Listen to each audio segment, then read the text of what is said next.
네, 안녕하십니까. 진정 배우를 꿈꾸는 사람들의 멘토 K에트입니다. 오늘은 여러분과 함께 배우가 연출의 말을 잘 따라야 되는 이유에 대해서 살펴보는 시간들을 갖도록 하겠습니다. 제가 저번에도 배우의 언어와 연출의 언어가 좀 다르다 이런 설명을 했었죠. 근데 이번엔 배우의 언어와 연출의 언어가 다르다 아니다의 문제가 아니라 왜 배우는 연출의 말을 따라야만 되는가에 대해서 이제 살펴보는 시간들을 갖도록 할게요.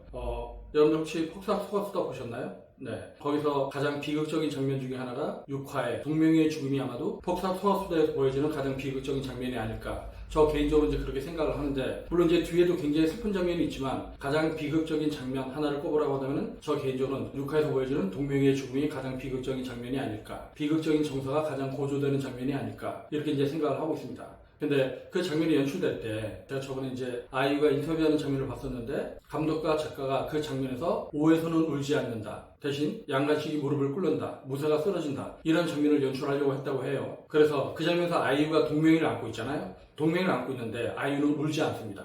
약간 넉나간 느낌처럼 넋두리를 하죠. 어떻게 여보 우리 애가 이상해. 의사 좀 불러줘. 우리 애 병원에 가야 될 것 같아. 이렇게 이제 넋두리를 하듯이 넋이 나간 사람처럼 이제 중얼거리죠. 대신에 아이유는 그렇게 이제 넋두리를 하고 있을 때 주변 사람들이 다 웁니다. 즉 동명이가 죽었다라고 하는 건 마을 사람들은 알고 있는 거죠. 하지만 아이유는 미처 깨닫지 못한 것처럼 계속 넋두리만 하고 있죠. 그리고 양간식이 이제 오는데 양간식은 아이가 죽었다라고 하는 걸 직감을 합니다. 하지만 아무런 표현도 못하고 놀란 눈을 가지고 굳은 표정으로 서 있죠. 그리고 파도가 치고 비가 내리고 그런 장면들이 연출이 됩니다. 즉 잿빛 하늘, 잿빛 바다 그런 장면이 연출이 되죠. 그리고 파도가 쳐오고 비바람 거세게 몰아치고 그때 양간식이 무릎을 꿇고 무너지죠.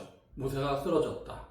근데 아이유가 이제 인터뷰를 할 때 얘기를 들어보니까 아이유는 감독이나 작가한테 여기서 오해서는 울지 않는다. 즉 엄마는 울지 않는다. 이런 디렉팅을 받았다고 해요. 근데 우리가 이제 상식적으로 생각을 해보면 내 아이가 죽어서 축 늘어져 있는데 그리고 내 품 안에 있는데 엄마로서 어떻게 울지 않을 수 있지? 우리가 이렇게 생각할 수 있잖아요. 네, 제 개인적으로는 아이유도 그런 생각을 했을 거라고 생각을 해요. 왜냐면 오해순이 그 앞에서부터 계속 울잖아요. 우는 장면이 엄청 많습니다. 엄마가 죽어서도 울고 차별을 받으니까 울고 이런저런 사정 때문에 울고 우는 장면이 엄청나게 많아요. 즉 서러움의 상징인 거죠. 고난의 상징 같은 그런 존재로서 오해순이 등장하는데 막상 아이를 잃었을 때, 즉 동명이가 죽었을 때는 연출이나 작가가 아이유한테 울면 안 된다고 하는 디렉팅을 줬다고 하는 거죠. 근데 왜 그런 디렉팅을 줬을까요? 여러분들이 한번 입장 바꿔놓고 생각해봤으면 좋겠는데 저 개인적으로 그 디렉팅, 그 연출이 너무너무 좋았다고 생각을 합니다. 그래서 압도적인 장면, 압도적으로 비극적인 장면을 연출할 수 있지 않았나? 저 개인적으로 생각을 하고 있는데 이유는 뭐냐면 사람들은 동명이가 죽은 걸 알아요. 하지만 아이 엄마는 아이가 죽었다는 사실을 인정하기 싫은 거죠. 그리고 넋이 나가 있습니다. 약간 반미치광이 같은 느낌? 그러니까 애초에 동명이가 죽었을 때 아이유도 울게끔 이제 설정을 했었으면 아이유는 막 울고 난리가 났겠죠. 동네 사람도 울고 아이유도 울고 그리고 나중에 양가식이 와서 울고 그럼 장면이 어떻게 될 것 같아요? 아마도 되게 부담스럽고 그 장면을 바라보는 시청자 입장에는 굉장히 괴로웠었을 것 같아요. 그들이 울지 않아도 우리 시청자는 동명이가 죽었다는 사실만으로도 되게 슬픈 상태잖아요. 그러니까 배우들이 굳이 울지 않아도 우린 이미 슬픈 상태인데 거기서 애엄마도 울고 애아빠도 울고 마을 주민도 막 통곡하고 있고 막 그런 식이 되면 바라보는 시청자 입장에서는 되게 부담스러웠을 거예요. 즉 울음을 강요하는 것 같아서 되게 심파처럼 흘러서 우리의 감정이입이 오히려 깨질 수도 있었는데 연출이 오해순이 울지 않게끔 함으로써 그 장면의 비극적인 정서가 훨씬 더 배가 됐다라고 하는 거죠.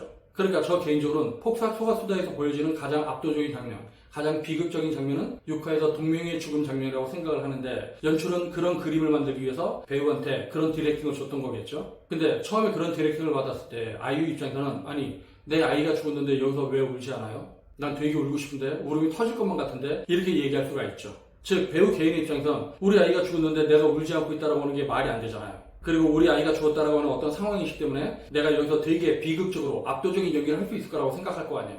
그러니까 다른 장면에도 내내 우는 연기를 잘해왔던 아이유인데 굳이 우리 아이가 죽은 장면에만 울면 안 된다 라고 연출이 디렉팅을 주는 이유를 배우 입장에서 납득을 못할 수도 있잖아요. 그래서 제가 이제 계속적으로 얘기하는 게 뭐냐면 배우는 자기 연기를 객관적으로 인식을 못하기 때문에 현장에서는 연출의 디렉팅을 수용할 필요가 있다. 왜냐면 연출은 전체 그림을 보고 있는 거잖아요. 그리고 작가는 이 작품을 쓸 때 이 전체 감정의 흐름선, 정서의 흐름이 어떻게 가야 된다. 이런 걸 계산을 다 하고 쓰고 있을 것이고 그래서 오히려 여기서 극도의 슬픔을 느꼈을 것 같은 아이의 슬픔을 절제시키고 대신에 양간식, 즉 일상적인 표현이 잘 없고 표정도 별로 없는 무쇠 같은 양간식이 무너지는 걸 보여줌으로써 그 장면의 비극적인 정서, 그 비극적인 슬픔을 극대화시켜서 연출을 할 수 있었다는 거죠. 만약에 이 당시에 아이유가 거기에 대해서 반기를 들고 저는 이 장면에서 울 거예요. 아이가 죽었는데 제가 어떻게 슬픔을 절제할 수 있겠습니까? 저는 울고 말 거예요. 이런 식이 됐었으면 그러면 그 장면은 지금 우리가 본 것처럼 압도적인 장면으로 연출되지 않았을 가능성도 있겠죠? 네, 우리가 이렇게 드라마나 영화를 통해서 이렇게 아름답고 압도적인 장면이 연출이 되려면 작가뿐만 아니라 연출, 그리고 배우, 그리고 거기에 배경을 제시하는 미술팀들, 그리고 조명팀들, 그리고 촬영팀들, 그리고 음악팀들 이 모두가 한데 어우러져서 그렇게 한 마음으로 협력을 해야지만 그렇게 아름다운 장면이 연출될 수 있겠죠? 네, 저는 그 장면을 보고 그리고 이제 아이유가 인터뷰하는 장면을 보면서 이래서 연출의 말을 잘 따라야 되는구나. 배우가 아무리 자기가 객관적으로 잘 인식을 한다고 하더라도 전체 그림을 조망하고 있는, 전체 장면을 총괄하고 있는 연출의 말을 반드시 따라야겠구나. 그래야지만 배우의 연기도 돋보이고 연출도 돋보이고 그리고 장면도 돋보이고 그리고 그거를 통해서 관객들도 굉장히 큰 감동을 느낄 수가 있겠구나. 이런 사실을 깨달았다고 하는 거죠. 네, 그래서 여러분들이 연기를 할 때 제가 지속적으로 여러분들의 연기를 객관적으로 인식하는 능력들을 키워야 된다. 제가 이런 주장들을 하고 있잖아요. 근데 그것뿐만 아니라 그런 객관적인 인식 플러스 여러분들이 연출의 말을 수용할 수 있는 태도, 감독의 디렉팅을 적극적으로 수용할 수 있는 태도, 이해할 수 있는 능력 이런 것도 이제 키워야 된다고 하는 거죠. 그게 없으면 여러분들이 현장에 나가서 살아남을 수 없다고 하는 거죠. 그러니까 배우는 자기가 연기라는 주체이기도 하지만 감독의 입장에서는 그 작품을 완성하기 위한 도구이기도 하니까 연출의 말을 충분히 수용할 수 있는 태도, 그리고 그 연출의 말을 이해할 수 있는 능력 이런 것들을 여러분들이 충분히 키워둘 필요가 있다. 그게 바로 연기력이다. 네, 오늘 동영상 여기서 마치겠고요. 그러면 다음 동영상 볼 때까지 안녕.